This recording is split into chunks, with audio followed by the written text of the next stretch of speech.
আজ রাত শেষ হলেই কাল বাড়ির উদ্দেশ্যে রওনা দেওয়া, তাই বর ডিউটি থেকে ফেরার পরই লেগে পড়েছে প্যাকিং করতে। প্যাকিংয়ের জন্য সমস্ত জিনিস আমি আগে থেকে এখানে ব্যাগের সামনে রেডি করে রেখেছিলাম, আর প্যাকিংটাও শুধু করে দিল, কারণ ওটা আমার দ্বারা ঠিকঠাক হয় না। তাই তো এবারে বাড়ি যাওয়াটা যতটা না আনন্দের, তার চেয়ে বেশি একটু দুঃখের, কারণ জয়সলমীর ছেড়ে চলে যাচ্ছি। আবার কবে ফিরবো জানি না। এখানে সবার সাথে অনেক স্মৃতি থাকলো, অনেক কিছু স্মৃতি নিয়ে যাচ্ছি বাড়ি।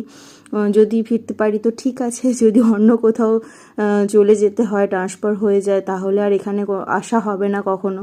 তো সেইভাবে একটু মনটা খারাপ তো লাগছেই। এদিকে আবার বরকে ছেড়েও অনেক দিনের জন্য চলে যাচ্ছি, সেই জন্য একটু মনটা দুঃখের। আবার কোথাও গিয়ে একটু আনন্দও হচ্ছে যে অনেক দিন পর কিন্তু বাড়ি ফিরছি। তো যাই হোক, ফাইনালি আমরা এখানে বেরিয়ে পড়েছি, আর ট্রেনেও আমরা উঠে পড়েছি। উঠেই আমি শুয়ে পড়েছিলাম, কারণ শরীরটা অনেক সকাল থেকে বেরিয়েছিলাম তো খুব ক্লান্ত হয়ে গিয়েছিল। আর আমার বড়ও এখানে কি করছিল জানি না। তো টাটা জয়সলমীর, টাটা রাজস্থান।